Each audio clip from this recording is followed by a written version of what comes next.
pansexual worldview that says all forms of sexual expression are equal and acceptable can be credited to Dr. Alfred C. Kinsey, the father of the sexual revolution.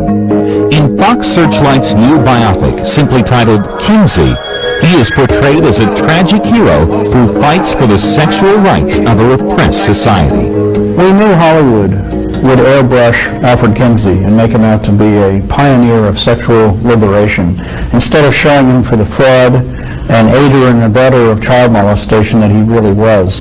For over 20 years, Judith Reisman has investigated Alfred Kinsey's so-called scientific findings, and in her book, Kinsey, Crimes and Consequences, she reveals the many disturbing faces of Dr. Alfred Kinsey.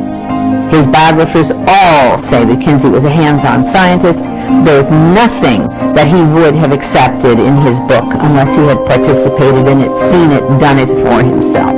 When Dr. Alfred Kinsey released his first book in 1948, Sexual Behavior in the Human Male, it was called an A-bomb. Kinsey's K-bomb on sexuality.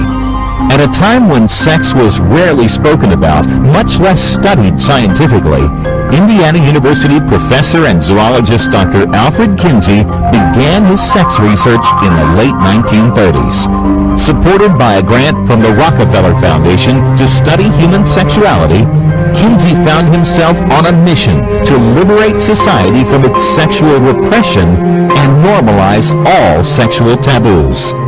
He was a perverted man, deeply perverted. He may even have died of wounds that were self-inflicted during his own sexual activity because he was into self-mutilation and pain. He was a sadomasochistic homosexual. But in the Hollywood tribute to Kinsey, actor Liam Neeson plays the part of the controversial sex researcher in search of the truth about sexual practices. Bob Knight, director of the Culture and Family Institute for Concerned Women for America, says homosexual director Bill Condon was clever in disguising the true Kinsey. They showed him having some problems in the movie. They showed some warts. And it's supposed to lure the viewer into the notion that we're showing you the real Kinsey, warts and all. Pay no attention to anything worse. But there was much worse. One of his key researchers described the fact that Kinsey actually threw out 75% of the people he interviewed. It's as though you had an election, throw out 75% of your votes, and then the 25% win.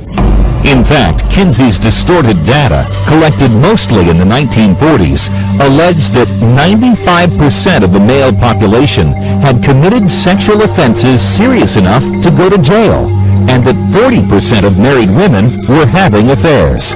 But why did he garner such credibility then? We trusted our doctors and we trusted our scientists, and that trust was severely misplaced. So the whole presentation by Indiana University of Kinsey was carefully scripted. It was a Madison Avenue presentation telling the entire nation that Kinsey was finally telling us the truth about ourselves. In a shocking British television documentary called Secret History, Kinsey's Pedophiles, Kinsey's successor as director of the Kinsey Institute, Paul Gebhard, revealed that Alfred Kinsey was interested in having sex with men, children, and animals. One of Kinsey's most damaging and outrageous claims was that children were sexual from birth. Alfred Kinsey took away my innocence that I didn't even know I had. This woman, under the assumed name Esther White, says she is a direct victim of Dr. Alfred Kinsey's.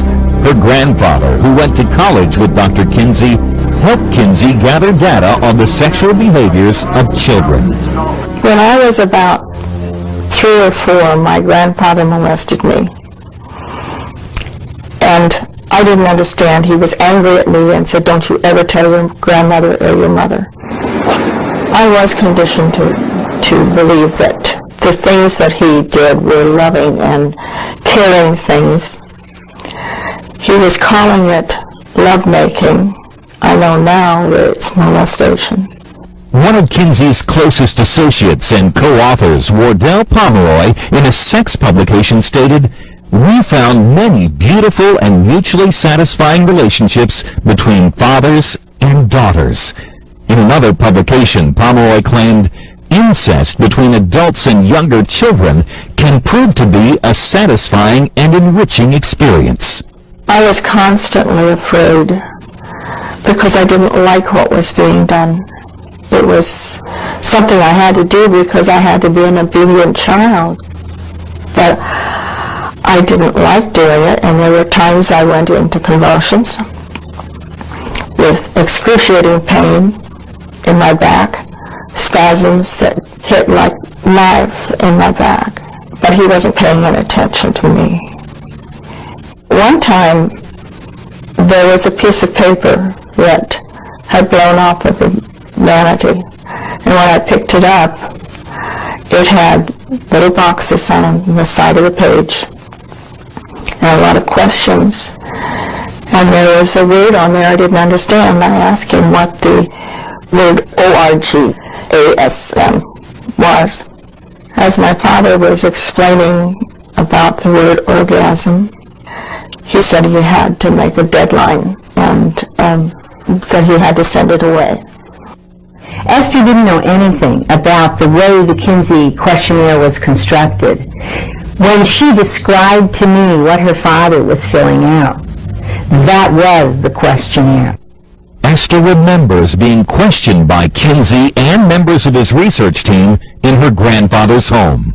I was told that this was a very important meeting, and I was going to meet a very important man, and that he was going to ask me some questions, and that I was to answer them correctly, and the questions would be, are you happy with your family? Do you love your daddy? And as they were about to leave, my grandfather reminded Alfred Kinsey that, what about the check? And Mr. Kinsey said, oh, I almost forgot. I had the check made out to you and your son because I didn't know which way you would want to split it. I saw the check. I saw Alfred Kinsey hand that check to my grandfather.